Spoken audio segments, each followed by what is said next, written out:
morning, West USA. Welcome to another Tuesday morning webinar. We are broadcasting live in the belly of the beast, better known as the corporate offices at West USA. More importantly, I was, every once in a while I hop on that old Facebook thing, and today is this week's like the official hot dog week, National Hot Dog Week. We don't give hot dogs just a day because nothing says America like a hot dog. And my office, just for those of you that don't know, my office sits right across the buckets or the bins that come from all the different offices.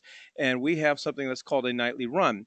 So if you want to send something up to corporate, you just put it in the run and vice versa. That's how you get your checks. So every day I'm going there and checking the bins for snacks. So please feel free, if you listen to the webinar, appreciate what we do, feel free to, and preferably non-perishable, because I'm not sure if they're going to make the trip this time of year. But, we love snacks, and so let's just make an office a contest. Who can bring us the most snacks in the next 4 weeks? So anyways, I digress as usual. On tap this morning, we have Todd's Look at the Numbers, Home Street's Mortgage Minute. I'm going to give you a 3-pack on 3 behavioral traits you must have as a real estate entrepreneur. And we've got Ashley Slechta here from AAR. Going to talk about something that I guarantee you most of you don't know what it is, but you've seen it a million times and have been confused. So we're going to shed light on that. And of course, we got Bob Stevens here with Don't Do That. He has promised a scenario, a situation that we have not heard yet, and he's pretty excited. So I can't wait to hear it. I can't either. You got me on pins and needles here, Bob. But that's my tease. We're gonna wait till the very end. As usual, if you've got any questions, answers, or you would like copies of any of the slides or whatever the case is, or you would like to send me an email for preference of snacks, go ahead and email us at webinar@westusa.com. Huge congratulations to West USA. This was huge. This was a lot of work.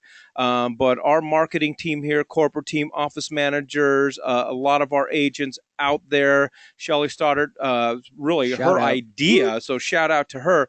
But a week and a half ago, we had 152 West USA open houses going on simultaneously across the valley.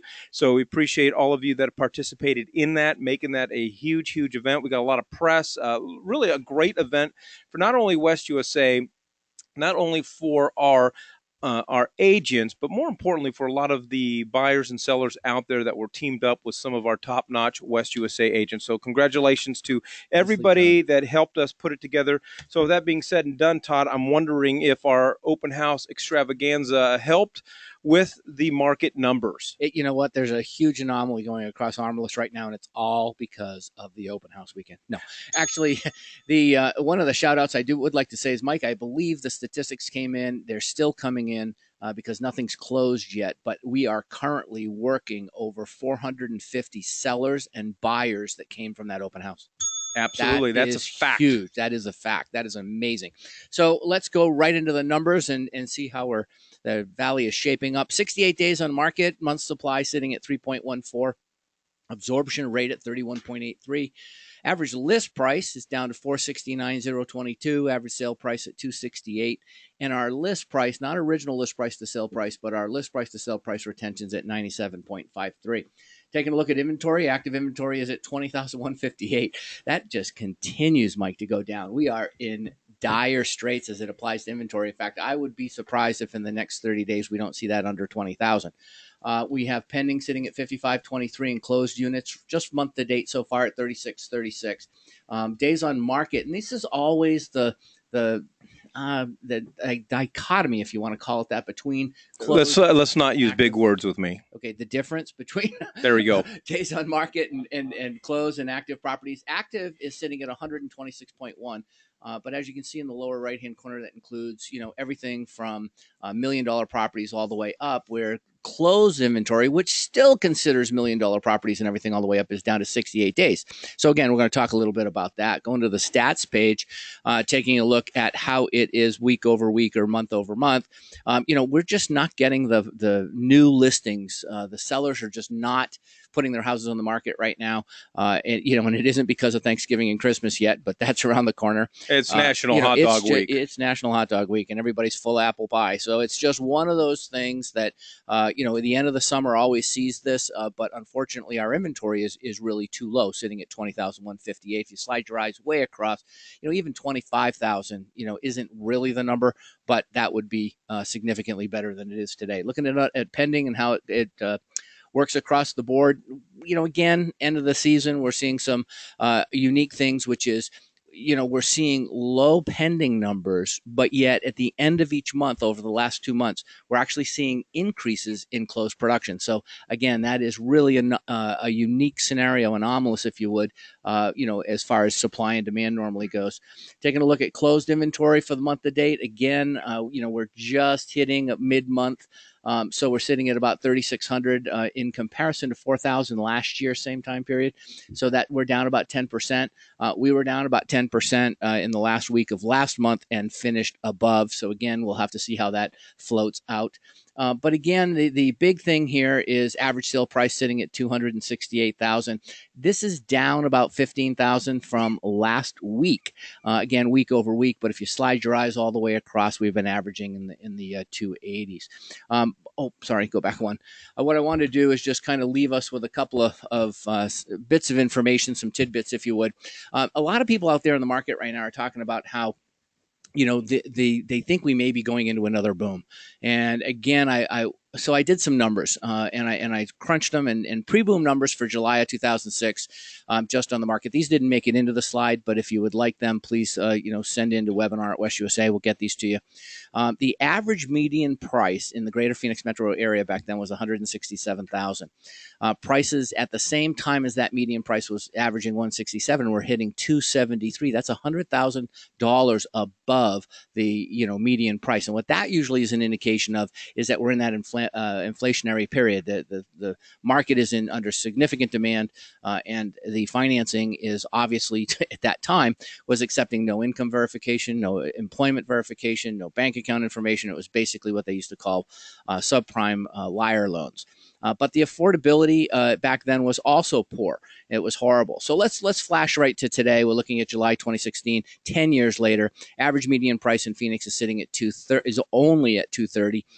And if you do some math, which unfortunately you can't see, if you took the 2006 average median price 167, and all you did was anticipate a 0.5% growth per year. Normally we're in that 4% growth cycle, but if you're only looking at a 0.5%, we'd only be at $345,000 average, and we're currently at 230, 100,000 under that. So some of these factors really glow when you're trying to understand what's going on with the marketplace. Financing is still strict, but at the same time, there is loans available that are low down or no down payment loans. Affordability is good because the low interest rates and the prices aren't taking off. It's never been more affordable to buy a home today. So the key here is the modest price increases amidst the shrinking inventory and strong demand, versus the significant price increases. So in conclusion of that, Mike, I would say that, we're very safe and not moving towards a bubble. All right. Yeah. And I would concur. Not that I've done any research. I just rely on you. So we're just going to go ahead and concur. And as always, if you want a copy of these slides, use them at your listing and buyer presentations. You will find them on the dashboard this afternoon. So please make your way over there and grab them. And it'd be interesting to see what Mick Bernard has to say, see how these numbers are impacting or a reflection of what's going on in the mortgage industry. And I'm just excited to see how this upcoming presidential election is going to play out in the mortgage industry and the real estate industry. Yeah, me too. So you're more excited about the election, or are you more excited about those snacks you were talking about earlier? Well, yeah, I mean, especially right now with the convention going on. I mean, I need snacks. I gotta muscle through that stuff, right? I hear you.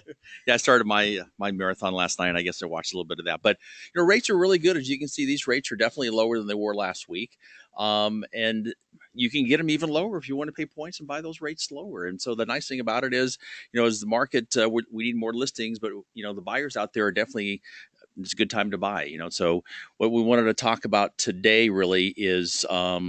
What do your consumers know and what don't they know, and what are you educating them? So that's what our presentation is today. And so I don't know, one of those photos may look like your client, may Oh, not. happy person. But there's three crucial questions that most home buyers don't know the answer. And my question is do you know the answer? And so when consumers are asked, what's the minimum down payment required to purchase a loan? Did you know that 40% of your potential buyers said they had no idea? Really? 40%. Good thing we're not polling realtors. I actually would assume this was higher. Really? As far as I mean, the buyers are not there. Why would they know, or how would they know? That's and this is our job as real estate agents to educate them. Absolutely. And so the answer might surprise you. Actually, did you know that Fannie Mae actually has a 3% down program? Most people want to go FHA because they say that's the smallest down payment that you can get at 3.5%. And keep in mind, these answers to these questions are basically based on Fannie Mae loans. And so some of the other ones that are coming up next are going to be different if you're talking about VA or FHA. But the next question is, what's the minimum FICO score to qualify? And then as far as the number of consumers that didn't really know this answer, again, over half had no idea. I get calls all the time. People tell me, "Hey, I've got great credit. I run their credit, and they're below 600."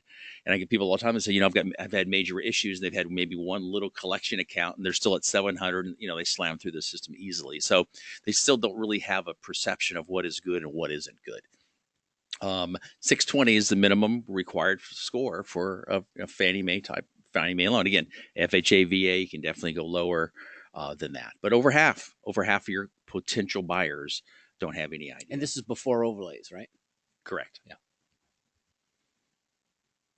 What's the maximum back-end debt-to-income ratio? DTI, that's what it stands for. What can your total debt be divided into your income on a Fannie Mae deal? FHA used to be 2836. What is it now? Drum roll. Drum roll, please. So again, 60% of your potential buyers don't have any idea. Okay. And the answer is actually 45%. Wow. So when desktop underwriting came out, those numbers were loosened because if the computer says yes, and there's so many different risks that are taken into consideration to get a desktop underwriting approval, you can go to 45%. And there's even exceptions to that. If somebody's putting a larger down payment down, if desktop underwriting has a credit score of like in the high 700s, I've gotten desktop underwriting to say yes up to 49.9%. Mike, that's like half of your income.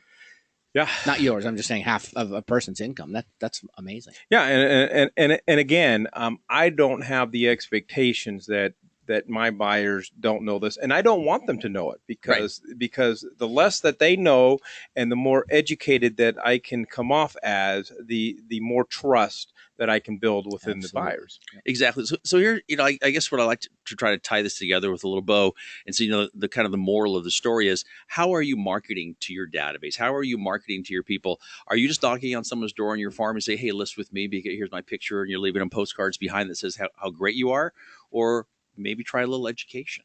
Right? Let's educate them. Let's let them know what they don't know and have you be the expert. I'm happy to help you with ideas, co-brand some flyers for education that you can simply send me a picture and I can send you some flyers that you can market to your database. So ask questions, right, Mike? I mean, because isn't that the way to go? Because you got to ask that provocative question that gets people needing to call you, that action item. Right. Yeah, and more importantly, know these answers. Yeah, exactly. Or well, yeah, I guess you have to at least know the answer to the question that you post. Well, I think that would help. I think you just need to know some basic answers, then have a good script. And we talk about this a lot. Have a script where you can turn over to your mortgage person. Obviously. Hey, that's a great question. I'm the real estate professional. I can answer all your questions about the property. I'm going to have my lender call you, Mick Bernard. Here's his name and number, but he's going to contact you if that's okay.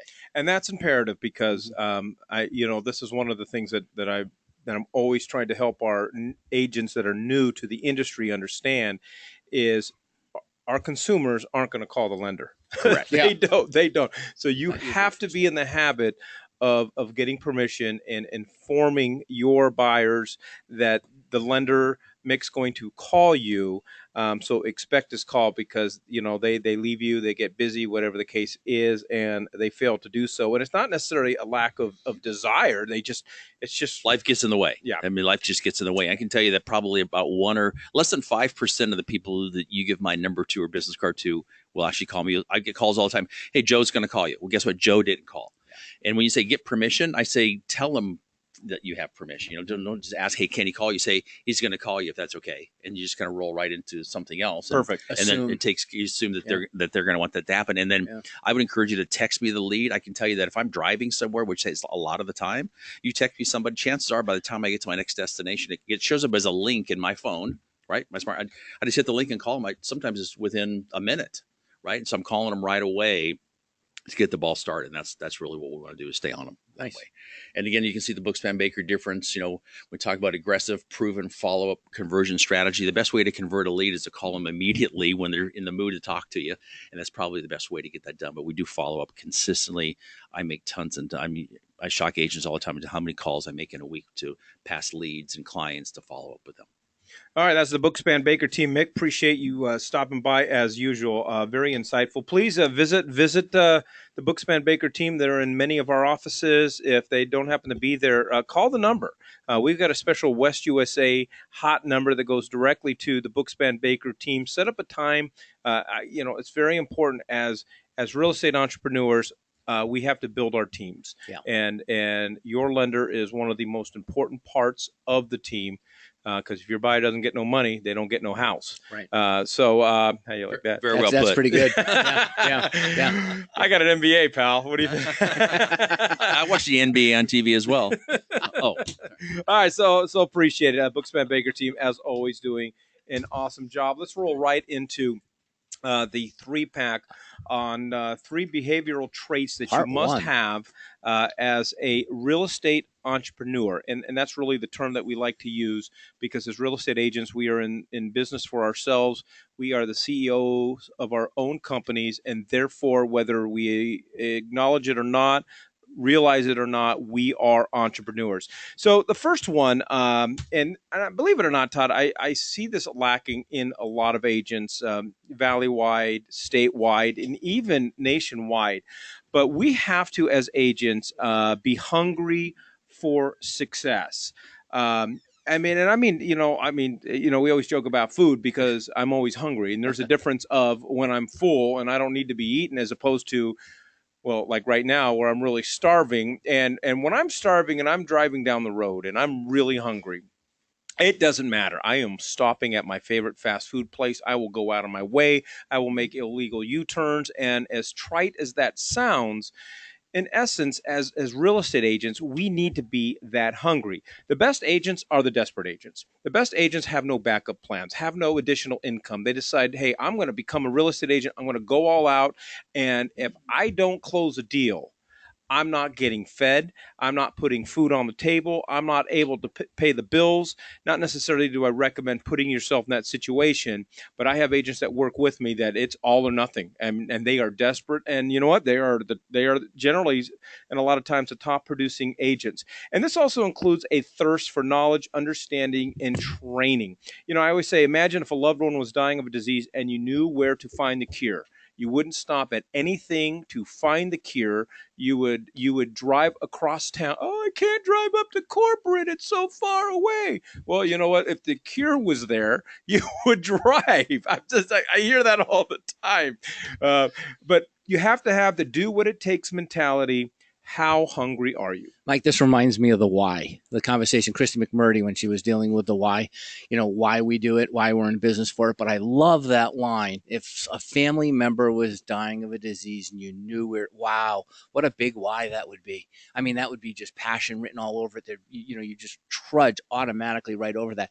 So I guess the question is, when you're looking in the mirror in the morning and you're shaving or you're putting on your makeup, or maybe some of you both, the thing is, what do you say to yourself when you look in the mirror? What are you having an honest conversation with yourself about? How hungry really are you? I like that. I always have the conversation. Hey, babe, it happened again. I got better looking. So that generally is what's happening to me.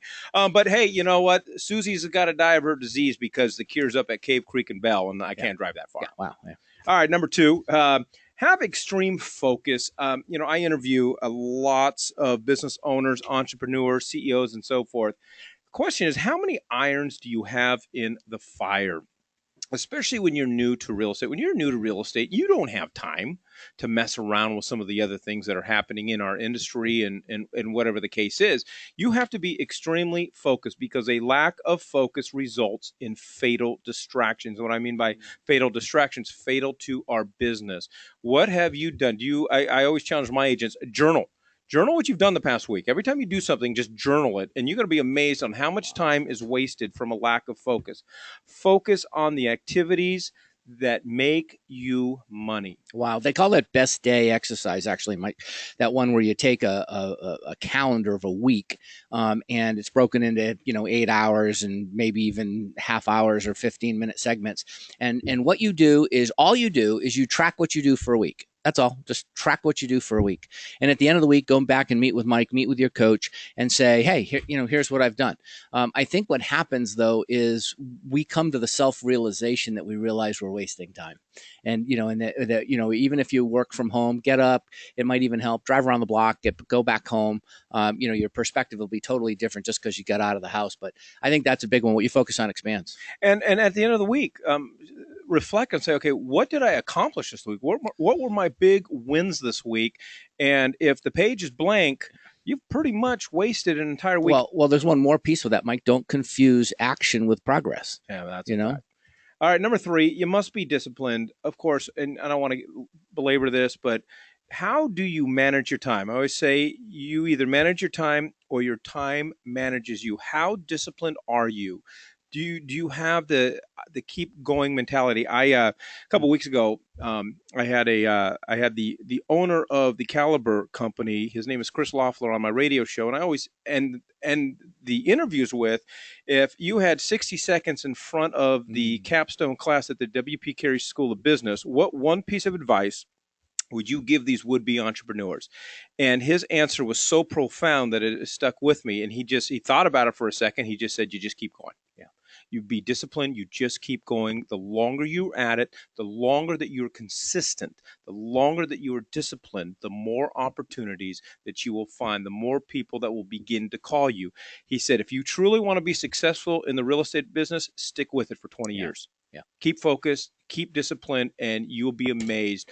But some people are in the industry for 20 years and can't find their next deal because they lack the discipline. Yep. No, I think this one is really good. This behavioral traits, especially where we're sitting here and we're saying to people, don't watch, they think they can go look at somebody else, or they think that they can go be taught something. They can go to a class and it's going to disclose this silver bullet that's inside of them that all of a sudden is going to make them successful. I really want people to understand this, and I'm going to go back to that mirror. I'm going to end with a mirror philosophy is this. No matter what somebody else did to be successful, your path is going to be different. And even if you tried to copy it and you tried to walk every footprint within that other person's footprint, you are not going to do the same thing. So the secret in the end, Mike, is understand yourself. Don't compare yourself to anybody. It's like playing golf. Just go out there and hit the best shot you can. And keep going. And you just keep going. If you're going to use the golf analogy, they just keep going. They just keep practicing, practicing, and eventually the putts fall. Yep. Well, not when I play. Yeah. Chip shots, anyway. Yeah, maybe that's a bad analogy here. Anyways, a couple announcements. Thursday, July 28th, we got all day packed for you and scheduled for you. Larry Hibbler is going to be offering a free CE class for all agents. And this will meet your requirements for the NAR ethics training. So that's going to be Thursday, July 28th. 9:30 to 12:30. That is going to be up in our surprise office. And then also that day, later on that afternoon, our own Dale Hillard's going to be offering a free CE class from 1 to 4. That's going to be up here at the corporate office. So get signed up for both of them. We're sending you links to both of them. And regardless, and we always say, engage in activities that make you money. Don't look at CE hours. I always hate those emails. Do I get CE hours for this? Does it matter? Does this help your business? Does this help increase your knowledge so that you can go out and sell homes? And then lastly, tomorrow or Thursday, I'm really excited about this. NFL great, played 9 seasons in the NFL, and the author of When Opportunity Knocks, 8 surefire ways to seizing those opportunities. JJ Burden will be here at the next Six-Figure Mind Shift up here Thursday. There's still room to register, still some seats available. Free lunch, 10:30 to 12. We're sending you a link right now to sign up for it. And yes, you're going to have to drive up to Cave Creek and Bell. Yeah, but JJ, go to Facebook and look at his page as well, and sign up for his videos. This is going to be such an amazing event, and you got to realize this guy's 5'10", like 180 pounds, and the guy made it pro 8 years in a row as a wide receiver. This is an amazing story. Yeah, and receive passes from Joe Montana. And so he's going to take the lessons learned from the NFL, how he has himself become a very, very successful entrepreneur and author, and relate it to us as real estate agents, how we can take those lessons. And the ultimate goal is to help us understand how to increase sales. So please come up, join us Thursday at 10:30. There's still room, so you have to sign up at sixfigureevents.com. We're going to send you the link to that. All right, so every time when I renew my dues and everything, there's this line item, RAPAC, not necessarily, never really.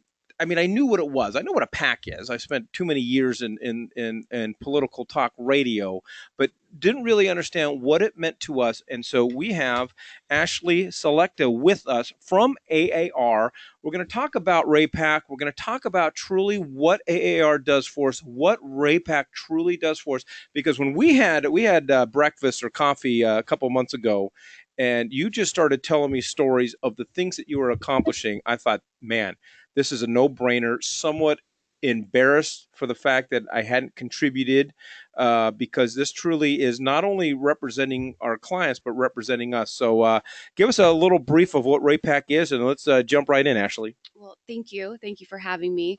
I want to start back, and we're going to start with Realtor Party. So Realtor Party are realtors and realtor associations that are working to protect homeowner rights and private property. RAPAC falls underneath that, but Realtor Party advances candidates. It supports good public policy, and we really champion realtor champions, so legislators that are supporting our industry. And so, like you said, we sat down, had coffee. I briefly told you what we were doing down at the legislature last year. So I don't know if you've got the attachment I sent you, but in 2015, I wanted to show some wins that we had. Yeah, I unfortunately didn't put that up there. So let's just let's go over them. Okay. So let's talk about them. Yeah, absolutely. So in 2015, Governor Ducey comes in, and he's eliminating a lot of waste, right? Government inefficiencies, waste. He's trying to scale back government, and he's looking for every way possible to run it like a business. Yeah, run it like a business. Yep. There was something on the table, though. It was called the homeowner's rebate, and every homeowner gets up to $600 on their rebate. And what was happening is that was on the table. But what we're trying to tell them is, hey, these homeowners are paying property taxes, are paying all sorts of additional taxes. We want that off the table. And sure enough, he took it off. So that saved Arizona homeowners $20.2 million in 2015. That's one example. I'm going to show you two brief examples. So we've got Senate Bill 1368. We had cities telling realtors, hey, you need to pay a business license to conduct your business in our city. That's what your real estate license is for. So we wrote, right? Yeah. So we wrote legislation that prohibits cities and towns from requiring real estate brokers or a salesperson to obtain additional business licenses. And that was happening. So can you imagine if you're in the West Valley and you're performing business in 4 or 5 different cities, and it's $50 here, $150 here?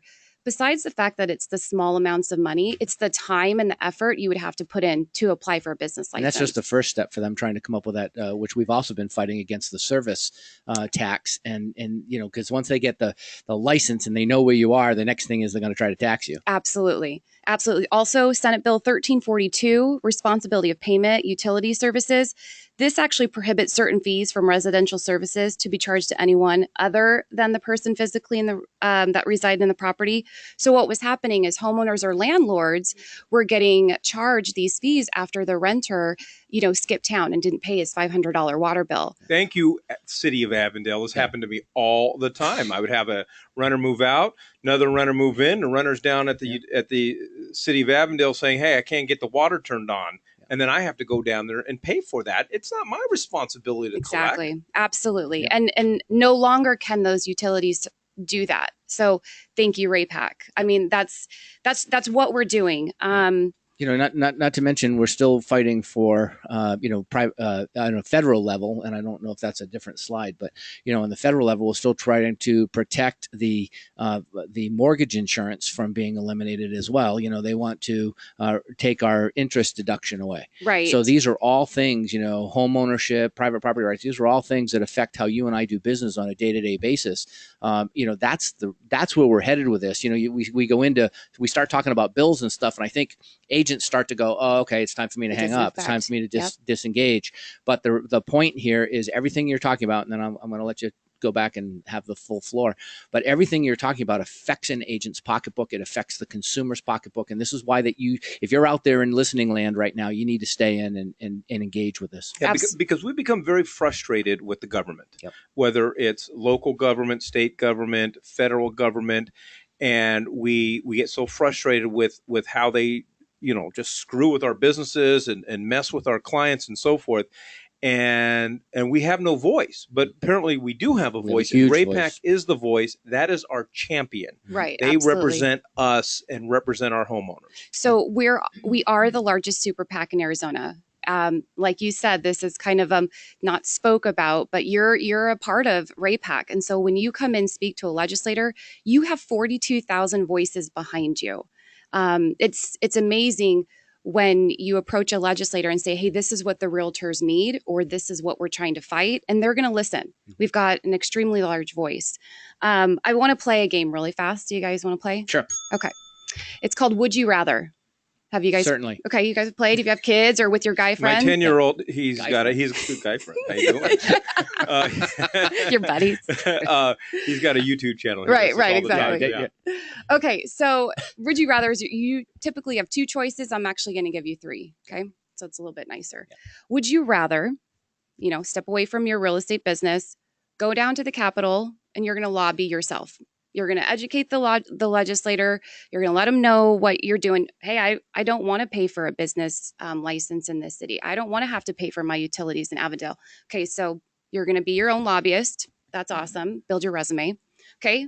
Or would you rather join AAR, Legislative and Political Affairs Committee, and read 1,200 bills that get dropped every session? And then you're going to monitor those bills. So if it's healthcare, education, that's not affecting our business per se. So you're going to just monitor the 120 bills that were dropped. So you're going to monitor, take a position, or we're going to fight it. Are these pop-up? Yeah, versions? I don't know, but what's C? Come on. Right. I'm not liking either of those. Yeah, no. So we actually have 23 realtors like yourself that are working their butt off. They're selling their business, and they come and volunteer their time. So we have 23 of those on the committee. So if you prefer not to be your own lobbyist, or if you prefer not to be one of the 23 on the committee, you invest $30 in RAPAC.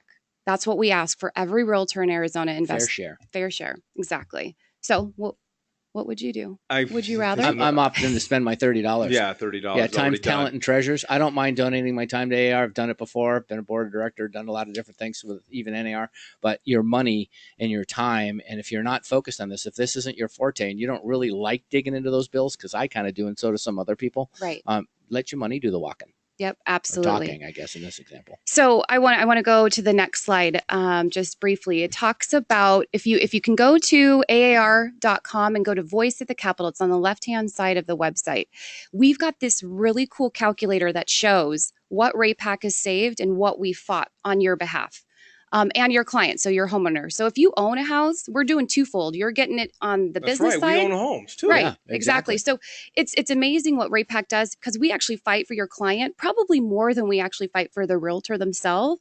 But homeownership affects a majority of us, right, either in business or personal. So what this does, you're going to put it in the calculator and you're going to say, how much did I make last year? And I did a round figure of $35,000. You put it in there and it shows, based off of what you talked about earlier, the sales tax on your commission. We don't have a professional sales tax. Right. We fight that. We talk to the legislators. This isn't an option. I mean, can you imagine if home inspection, appraisers, now realtors, how that would increase the property cost? Fortunately, attorneys are service as well. Right. CPAs, all of that. So we've actually fought that. So this year alone, if you made $35,000, we saved you $1,900 in sales tax So if you made commission. 70, it was twice that, or Exactly. do the math. Right. And so the And calculator, then with my $30 investment, so you're really only saving $1,930. Correct. That's a win-win. That's a win-win. So I'm being in other words, facetious there. so in other words, would you put 30 to save 1,930? Yeah, that's kind of the absolutely. So the second point is, what's the highest priced home you've negotiated for your client? So I just said, let's say $350,000. You were going back and forth. You got them down to $350,000. Now in 2008, RAPAC and Arizona Association of Realtors spent $1 million to put a constitutional amendment banning any real estate transfer tax. Proposition 100. Exactly. Yeah. So the reason I bring this up is because that's significant. In other states, up to 2.2% of the final sales tax was included. That would have cost your client $7,700. Some say, you know what, I'm not going to do it. But this constitutional one and the angle that AAR went to do this wrote it in the books that now you'd also have to have a majority or 2/3 vote of the population to be able to change it. It was brilliant to go at it that way rather than just dispelling a bill. Exactly. Yeah. Well, and not only this, okay, so yeah, I saved my client $7,700, but what if my wife and I go out and buy a $350,000 house? Absolutely. So it's not just your client, as you said earlier, it's you. Mm-hmm. But this is why you hire a realtor. This is why, a realtor, this is why you hire an agent versus doing your business yourself, because this, when you're sitting in front of a client, you're having a compensation discussion and they want to know what you do for me for 6%. This is part of your business. Brilliant. Well, when Mike and Mick were talking about educating your homeowners, you sit down on a listing presentation and you show them what you're doing, because you're part of our pack, guys. You're part of this association. You can say, we are doing this on your behalf, and they will pat you on the back for the job that you're doing. It's also a change in the way they perceive you. They no longer perceive you as a real estate agent trying to make some money off of them doing something they think they maybe can do themselves. It takes it to the community. It takes it to the spirit of the squirrel. It takes it to the fact that they're saying, hey, we're in the contributing to the larger picture. Right. So at the end of your listing presentation, if you just bullet point, like I am an investor in RAPAC, and someone will say, well, what is that? You've got 2 minutes to kind of show them what you're doing on their behalf. It's brilliant. So I'm going to go into advocacy. So when I talked about Realtor Party, we have RAPAC, we have advocacy, and we have grants. I mean, it's this whole bettering the community, vibrant communities, business environment, right? So smart growth. Right, exactly. So I'm going to go with advocacy. And we are not governed by a majority. We're governed by a majority that participate. And that's Thomas Jefferson. And that goes back so long ago, but it's true to this day. If you don't have a voice, if you're not participating in calls for action, if you're not talking to us at the state level or your legislators, what's the point, right? Mm-hmm. So what I'm asking listeners to do right now, pull your cell phone out. I'm doing it right now. Okay, if you're driving, pull over. You're going to text Realtor to 30644. And honestly, NAR, the National Association of Realtors, sends out about 2 to 4 calls for action a year. And it takes 3 seconds to participate. It doesn't take much time, and it's all protecting your business. And this is something for anybody that probably hasn't done this. I can tell you from having done it a number of times, and even participated in the 2012 Walk on the Hill. This here is. Sorry, Mike. Yep, he wants me to speed up here. But this is a great opportunity, because when you get that page and you click, I want take action now. What happens is they've already pre-written a script for you, and they already know based on your address at AAR who your politicians are. So this is a no-brainer. You just press a button that says send, and if you don't like the paragraph that was written by AAR, you're more than welcome to go in there and modify it to best suit your needs. Maybe you've got a different political swing on something than is written, but this is so simple. You got to try it. Absolutely. And so I'm going to briefly show you kind of what that means. So if you don't have a seat at the table, you're on the menu. So we have a very large voice. Like I said, we've got the largest super PAC in Arizona. We're actually the largest super PAC in the United States, with over 1.1 million members with the National Association. So just recently, I'm not sure if you gentlemen participated in the call for action for HR 3700. It was the Housing Opportunity Through Modernization Act. Did you guys participate? I did. Awesome. I see hands going up in the room. Bob Fantastic. So what that I'm looking away. What? Okay, now I know who to call every time a call for action's come in. So the reason I'm sharing these is because it's now making it easier, FHA, to now purchase condos, and that's what calls for action is doing. Unmanned aerial systems, flood insurance, you've got credit access and inclusion. All of these are calls for action that are going to benefit you, your client, and potentially your children in the near future. Yeah, they say that we the people, right? And they don't understand about it. You are the people. Everybody here is, and this is something obviously constitutionally we're all fighting. But this is your voice. So when you get that text that comes across on your phone, it's a simple button to push to participate and tell your senator or your politician how you want them to vote. That's actually what you're doing by doing that. Right. And like it was in the House, it had passed 422-6-0 in the House, and the Senate was sitting on it. Yep. This was a bill that obviously is bipartisan, and it's good for everyone in the industry. We just encouraged we were encouraging the senators, hey, get off this. Let's move it. It's good for everyone. So that's really what that does as well. So please participate in your calls for action. Advocacy is very important. In addition to Realtor Party with RAPAC and advocacy, we've got grants.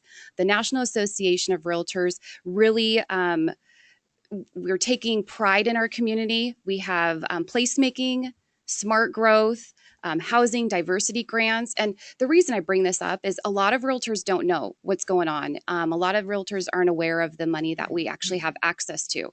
So if you participate on a neighborhood coalition, you're in a nonprofit, you're part of a board, and you guys see something going on, if you need $3,000 for, let's say, a dog park or a community garden, a bench to revitalize a corner on the, that house is great, but the neighborhood's a little rough and there's a park that's been torn down. And if you need some money that can really help increase the property value in a neighborhood, reach out to us because we have access to that. Stop. Okay, first of all, I'd like to go. My kids want to go on a cruise. Oh, no, sorry. Right. So as agents, we are taught, and hopefully we do. We select neighborhoods. We canvass neighborhoods. We own neighborhoods. We own communities. Imagine being that agent that brings some sort of revitalization project or whatever to the neighborhood. You're a hero. You are a hero. Absolutely. Yep. So in addition to your listing, you can talk about RAPAC, but you can also say, hey, do you see that beautiful mural on that wall out there? We did that as realtors. Or that community garden, we participate in that. And that speaks volumes of how you feel, service, exactly, how you feel about your community and being involved. So that's just something a lot of individuals don't know about. And I want to put it out there. I want to make sure your agents are aware, because I'm telling you, you guys are champions and heroes when you participate in something like that. So I briefly brushed over RAPAC and dues and things like that. We've got a really cool first annual. Before we get there, I just want to make sure. I mean, we're going to leave the slide up here for a second. This is Ashley's contact information. Obviously, you could probably go on all morning and so forth.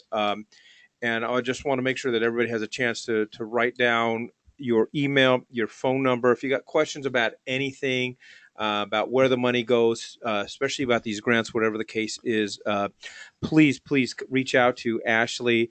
And then if you ride motorcycles, bam. Ah, there we go. You've got it up there. Yes. So if you're a major investor in RAPAC, and what does that mean? You invest $1,000. And obviously, we've shown you several ways on how we're saving you money each and every year, but it's $1,000 invested into RAPAC.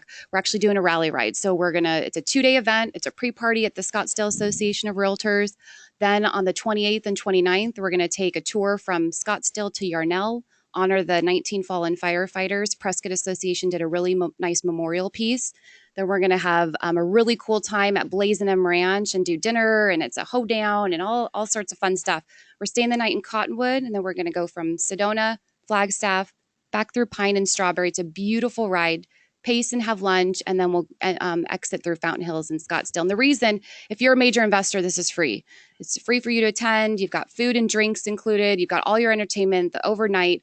It just kind of makes sense, and it's great networking. So I got 2 quick questions. Number one is, how does somebody at this particular moment participate in the $30? I mean, they've already paid their dues for the year. I think RAPAC comes up September to September, or October. Depending on which association you're with. How does somebody invest the $30? Let's start there. Right. So if invest your $30, if you go to aair.com, I'm sorry, ARonline.com. And on the left-hand side, it says Voice at the Capitol. You click on there, and then it says Invest in Rate Okay. Pack. The second thing is I want everybody to know that I have been a Voice major in what? The Voice at the at Capitol. the Voice at the Capitol. Capitol. Yeah. I've been a major investor for a few years, and one of the Thank things you. is it's $83.33 a month. If you take that $1,000 donation, and again, you have to be a successful realtor, you've got to be an agent, or you've just got money and you want to have your money do good things. But right now in this turbulent time in America, we need all the support we can possibly get. So $83 a month when you sign up, will make you a major donor. And it's really, the difference between 30 a year, which if every agent out there spent 30 a year, we'd cover our need. Yeah. And But- it'll be $60,000 just from West USA alone if every agent did $30. There you go. Yeah. And if you don't, because a lot of people don't, then some of the fewer of us have to step up. And let me tell you, 1,000 isn't the big one. You can go to 2,500, and then, you can even be part of the president's circle. I mean, and a golden R. I mean, there's so many different levels of participation for this. This is not, this transcends politics. This is not a red or a blue issue. This is a red, white, and blue home ownership issue, Right. and spreading home ownership and the values of home ownership. So yeah, these are some great things. So either of these they can do online on Absolutely. AAR online. Yep. Or they can reach out to me directly, and I can help them put them on a payment plan and all of that. But you had mentioned in your 3-pack, the lack of focus results in fatal distractions, and that's what we're doing. We're taking this off your plate, and we're taking control of focusing, so you guys aren't distracted, so you guys can go out there and buy and sell, but we'll take this piece so you guys are protected. All right. So my personal challenge, if the real estate industry has been good to you, and you can afford it, we don't have an excuse for not really going big and going the $1,000 a year, because that always seems like a lot of money. But when you break it down to $83.33 a month, very, very doable. And my challenge is, again, if the real estate industry has been good to you, I always say you're responsible for giving back to the industry by coaching, mentoring, but also by representing everybody else and contributing. And if you're new and you haven't quite got going yet, and nothing to be ashamed of, if you can't afford the $83 a month, at the very least, everybody this week today should go on, contribute the $30 for the past year. And more importantly, when it's time to pay your dues at the end of the year, don't leave this blank anymore, because now everybody knows what it's for, and there's really no excuse. And Mike, people pay a lot of money, and $83 a month. People pay a lot of money for a great listing presentation. If you can internalize this and you can learn these different things and you can share, there's nothing wrong with you becoming the person who sends to the homeowners, because this isn't just real estate related issue. These are home ownership issues. Right. So you could actually send the information NAR sends to you. You can forward that to your homeowners and say, look, these are the things that are coming up. And boy, you want to talk about owning those people, this is the way to do it. Absolutely. All right, Ashley. Oh, one more thing. Can I make one last mention? Yes. If you've never been to Realtor Day at the Capitol, it's the second day of session every year. So obviously it's going to be in January, but I want you guys to put it on your radar, because if you've been listening today and you're frustrated with politics, or you don't understand what we're doing even after today's presentation, I want you to come out. It's a free lunch. You sit with your legislator, their state legislators. They come in. It's 400, 500 individuals, realtors and legislators.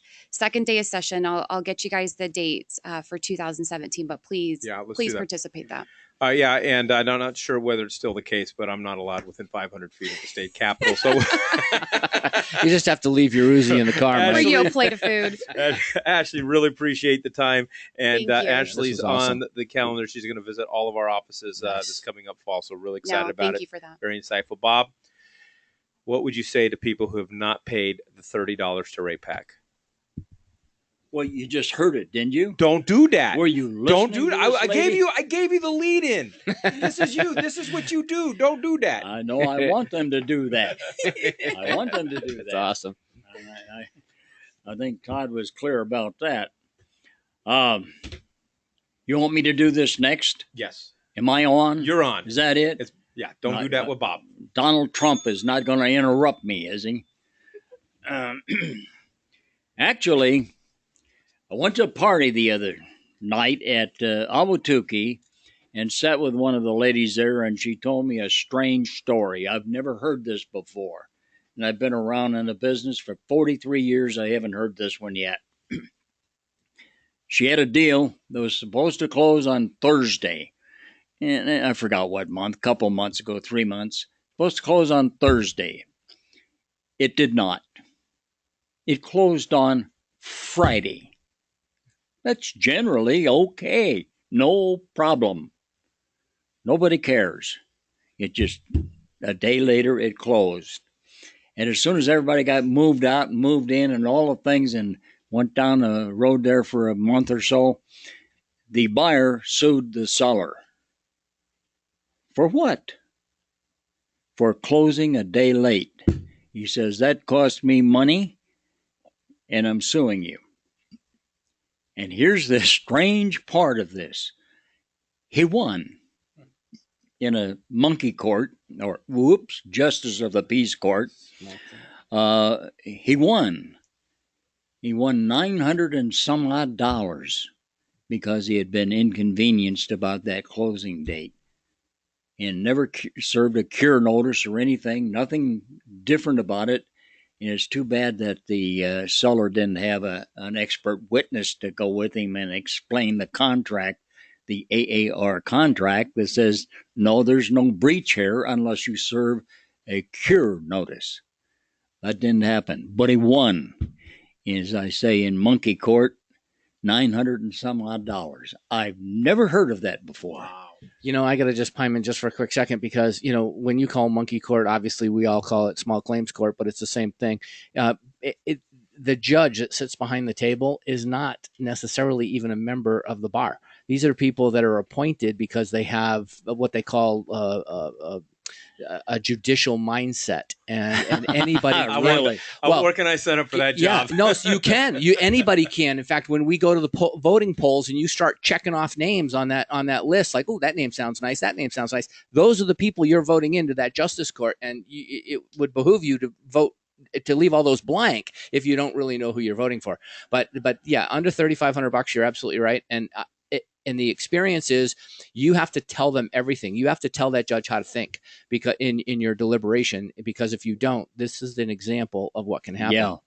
Yeah, absolutely. That one blew my mind, and I just learned it at that little party the other night over there in Awatuki. I did not know this had happened, and it's the first time, Michael, that I've heard of something that dumb. So if anybody's out there and you have that situation, or you have any situation that involves small claims court, call your brokers right away.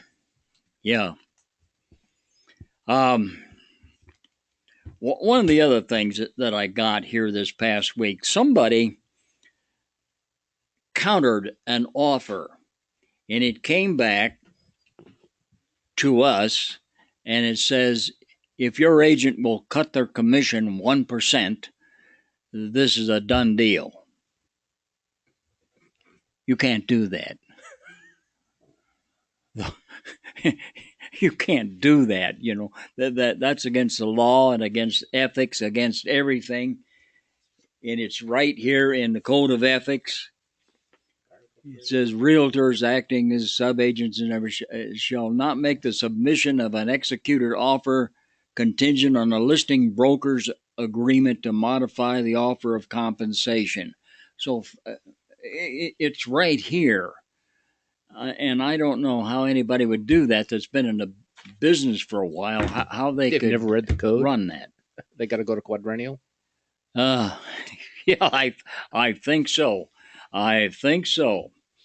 Now I got a call last night, and I feel so bad for this lady. She started working in December with these 3 people, and she showed them houses all over. They were from out of state, and they come in a couple times, and she showed them houses all over.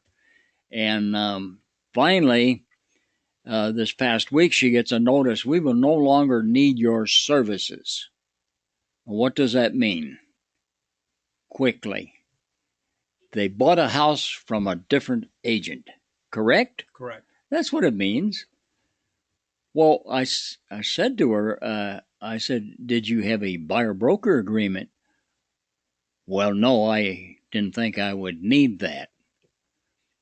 And you stop and think about it. Somebody approaches you and says, I want to go look at houses and do this. If you approach the hospital, for instance, go to the hospital and you stop you at the front. They say, let me see your card. Let me see your insurance. Let me see these things. If you go to an attorney, he said, well, wait a minute. I'd be glad to talk to you about this, but you need to write out a $1,500 check so that we can work here. Nobody does this stuff for nothing. Whoops. Except real estate agents. You know, and agents, they're nervous, intimidated, whatever the case is, by asking buyers to sign this. But, you know, we're in the speaking circuit, in that industry, we're always taught that the objective of a good presentation when you're up on stage is that everybody runs up to grab your business card or hand you their business card. So your presentation should be so stellar that when you get done with your buyer presentation or listing presentation, whatever the case is, they are not apprehensive to sign anything because they bought into you. That's true. And if you're not there yet and they're not, then your presentation skills are not there. That's the first thing I taught my daughter when she got in this business, her and her husband, as they came to work here at this company. I said, don't ever go out without a buyer-broker agreement with people and interview them and make sure they want to buy a house.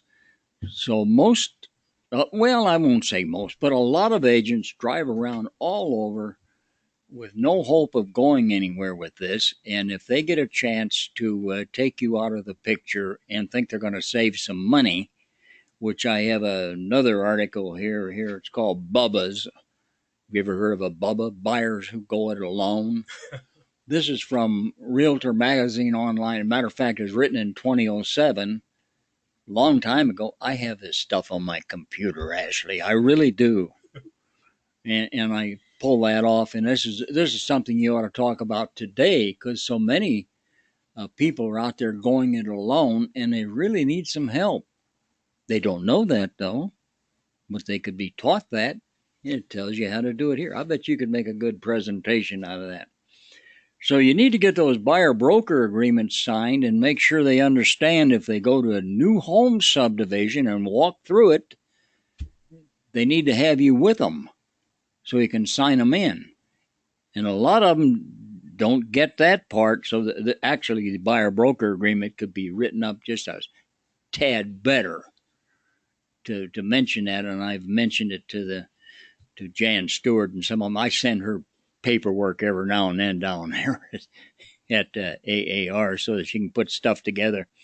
And as a matter of fact, I got more paperwork here that I'm going to turn over to Todd here. Maybe he'll print some of this stuff. But there you go with the buyer-broker agreement. Think about it. Well, what if they won't sign it? Good. You don't start your car up. You're not in on the computer. Why imagine that you're going to get a deal out of this when you don't have anything working? They need to know that you're worth it and that you're good at what you're doing. It's a great idea for another thing, Mike. And here's something that comes in daily. And this comes from AAR. You can see the seller is not required to make FHA repairs. That comes from the lawyers at AAR. And I get a lot of that. We'll get FHA repairs are required, and the seller won't do it. Can the buyer do it? Yeah. I'm not real thrilled about that. Buyer going into somebody's house and doing this.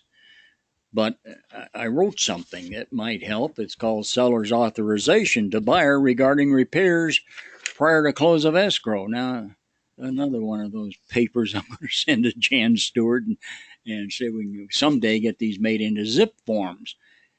About half of the zip forms that y'all see right now are papers that I prepared originally, and they called me up and asked me if they could let the lawyers look at them and copy them and then make into zip forms. I gave them permission, anything that I write, that they could do that.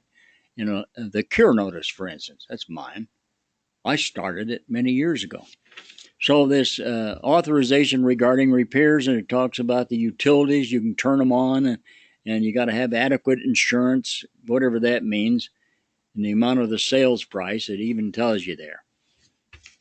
So we've got those papers, and another, how are we doing on time? 1 minute. Another one that you get a lot of, and I suggest you take and take a look at this: service animals and emotional support animals. I get the question nearly every day about these animals. If you'd go to the ADA, what is that, Disabilities Act, Americans with Disability Act, and get that out of your computer and put it into a book form so that you can read this. This is good stuff. Emotional support animals they're a little bit different than service animals, so you have to know the difference. As service animals, you really can't say much about. They're coming in and that's it. They're going to sit next to you in a restaurant or whatever. And the emotional support animals, can you bring them in? And you have to make sure that you're on the right track there. I hear my phone ringing. What is that for? Time's up. That's zip forms. They want some more. Yeah. All right, folks. Appreciate it. As always, we'll leave you the quote of the day from John Wooden. And this is, I could just spend so much time on this. Yeah. No pun intended. If you don't have time to do it right, when will you have time to do it over? Oh, yeah, that's a good one. All right, folks. Appreciate you joining us. Go out and sell a home.